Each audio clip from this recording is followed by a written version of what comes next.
Well, folks, it'll be interesting to see if any of the intrepid fact-checkers in the media's midst engage in this, given their constant ass-kissing of Obama's groomed from childhood communist Jen Psaki.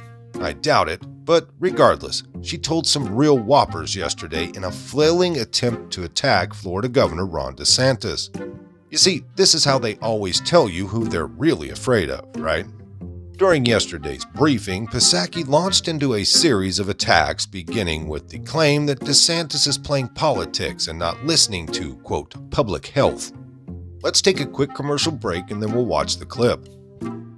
Friends, I'm going to point out the obvious. It seems like big government and big tech are trying to destroy America. Everything they touch turns into a disaster. Pretty soon the whole system will fall apart, and the first thing to fall will be the food supply chain. So, do you have enough emergency food to get through a serious long-term crisis where you can't get food at the grocery store? Most people don't, and they'll panic when the time comes. That is why the smart move now is to get long-term storage emergency food before things go bad. I highly recommend My Patriot Supply. They've served millions of American families and have over 41,000 4-star and 5-star reviews. Their mission is your survival. And right now, you can save 25% on a 4-week kit of emergency food that will save the day, probably soon. Order a starter kit for each member of your family, and they'll ship everything quickly and discreetly to your door. Go to preparewithresurgence.com so you can claim your 4-week emergency food kit and save 25% in the process. That's preparewithresurgence.com, or hit that link in the description box. Where hospitalizations are at a record level. Yeah. Is there any concern about the number of resources available, rationing of care, additional equipment that needs to be sent in, or personnel to assist? Well, one, we stand ready and available to provide any assistance that is needed, whether that is Florida or any other part of the country. We've done these strike forces. We are at a very different point in the pandemic than we were a couple of months ago. We have ample vaccine. We have ample experts. We have ample resources to provide them. You know, I will note, as you touched on there, 20% of the cases we're seeing are in Florida. There are steps and precautions that can be taken, including encouraging people to get vaccinated, encouraging people to wear masks, including allowing schools to mandate masks and allowing kids to wear masks, which is not the current state of play in Florida. So, you know, at a certain point, leaders are going to have to choose whether they're going to follow public health guidelines or they're going to follow politics, and we certainly encourage all governors to follow the public health guidelines. Go ahead. Now, there are so many falsehoods here that it's hard to know where to start. DeSantis has pushed the vaccines from the beginning. In fact, 60 Minutes did an entire hit piece trying to slander him for prioritizing senior citizens for vaccinations. You know, the group that is most vulnerable to this virus, after all. There has been absolutely nothing political about DeSantis' approach despite the accusations here. During the entire pandemic, he has looked at the data and made reasoned decisions. By contrast, playing politics is pushing to reinstate mask mandates, including for children, when the science says they don't frickin' work. Also, Psaki's mention of allowing people to wear masks is also an outrageous false representation. George Bonilla tweeted out, by lying about the scope of Governor Ron DeSantis' executive order on student mask mandates, students are not banned from wearing masks, FYI. The White House is engaging in the very politics it pretends to be above. Folks, nothing that DeSantis has done stops people from wearing masks in schools or otherwise. If a parent wants to diaper up their child's face, contrary to the science, it's certainly their right. It's disgusting, but unfortunately, no one is going to tell them they can't. Rather, what DeSantis is trying to do is what this country's been doing since its inception all the way up until about a year ago. He's trying to give parents the choice. You see, he's not going to allow schools to mandate mask wearing because there's ample reason to believe it's an overall harm to children, while providing no statistically relevant protection whatsoever for people under the age of 18. You see, when one finally looks through the constant tyrannical power grabs and forcing of mom-and-pop business closures across the country, the addiction to money printing, no doubt to increase the welfare state long-term, what we see is these innocent children being scared half to death are already damn near bulletproof to this virus and are not spread vectors. The preening from the White House is just obscene. They have absolutely no special insight into what's happening in Florida. Let's be honest, these idiots have no insight into anything, and they have been wrong all along the way as far as predicting doom and gloom in the Sunshine State.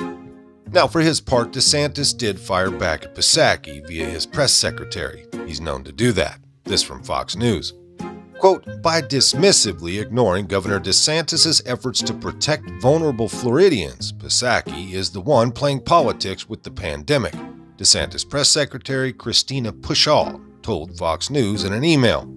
Quote, the White House should be more concerned about the flip-flopping of the CDC, which is inadvertently promoting vaccine hesitation with their confusing, contradictory public communications. Stating that vaccinated people should wear masks and social distance is implying that the vaccines do not change anything, which is the wrong message for the federal government to be promoting, unquote. Notice how that statement was pretty straightforward, plain, honest, made sense? That's why they're so scared of him. The biggest problem with vaccine distribution is coming from inside the White House and the knuckleheads running it, and the agencies they control, of course. After all, these are the people managing a once not too long ago fairly quiet southern border. If they wanted to push this half-ass effective snake oil, they would do best to stay the hell out of sight. What I can reiterate, though, is, and you heard Dr. Fauci and Dr. Collins reiterate this weekend, we've been clear we're not going back to the shutdowns of March of 2020. We are not going back to the economy shutting down. We've made too much progress. Too many people are vaccinated. There's been too much progress on the economic front. But again, he has said from the beginning that we are going to be guided by the science, guided by our public health experts, and we're not going to take options off the table of what they may recommend. But I guess then again, the CDC's messaging is a complete shit show as well. Folks, it's almost like you would imagine it would be like if Democrats ran everything. Oh, wait, yeah, they do. A new approach, which we're calling the Key to NYC Pass. The key to New York City. When you hear those words, I want you to imagine the notion that because someone's vaccinated, they can do all the amazing things that are available in this city. This is a miraculous place, literally full of wonders. And if you're vaccinated, all that's going to open up to you. You'll have the key, you can open the door. But if you're unvaccinated, unfortunately, you will not be able to participate in many things. That's the point we're trying to get across. With Alec, did you not get the CDC's memo? I don't see you guys complying. And I say that jokingly, but I think that may be a sign of potentially seeking to do more things into the future. And I think it's very important that we say unequivocally, no closures, no to restrictions, and no mandates. Floridians are free to choose, and all Americans should be free to choose how they govern their affairs, how they take care of themselves and our families, and they should not be consigned to live, regardless of which state in the union, consigned to live in a Faucian dystopia in which we're governed by the whims of bureaucratic authorities who care little for our freedom, little for our aspirations, and little for our happiness. No more. We can't let it happen going forward. Then there's old Dr. Anthony Fauci. He's become some sort of a Michael Avenatti 2.0. He's never met a camera he didn't like. Still going on TV to provide out-of-context commentaries such as his assumption about viral loads and how contagious someone is. It's really pretty simple. At the end of the day, people are not going to get a vaccine if they do not believe it will make a difference. Now, Florida, on the other hand, has made vaccine distribution a priority for those who need it the most, and it's paid dividends.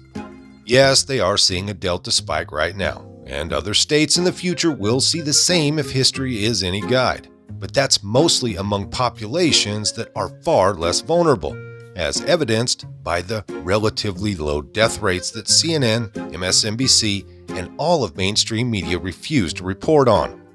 In short, cases are not a good barometer of anything, and the Psaki chose to use that line as an on-ramp to push lies about Florida and DeSantis as more evidence of just how terrified they are of this guy running in 2024. But hey, I would be terrified too. Just imagine the 1-2 punch of Trump-DeSantis. Oh my goodness. Most of this came by way of redstate.com. If you liked it, hit that like button. Subscribe if you haven't. Leave a comment down below. There's a PayPal link in the description box, so please put $1 in the bucket on the way out the door. I'd like to thank everyone for all your donations. They're much needed and much appreciated. Now, with all that being said, we'll see you next time. Come on, move! Move! Easy, easy.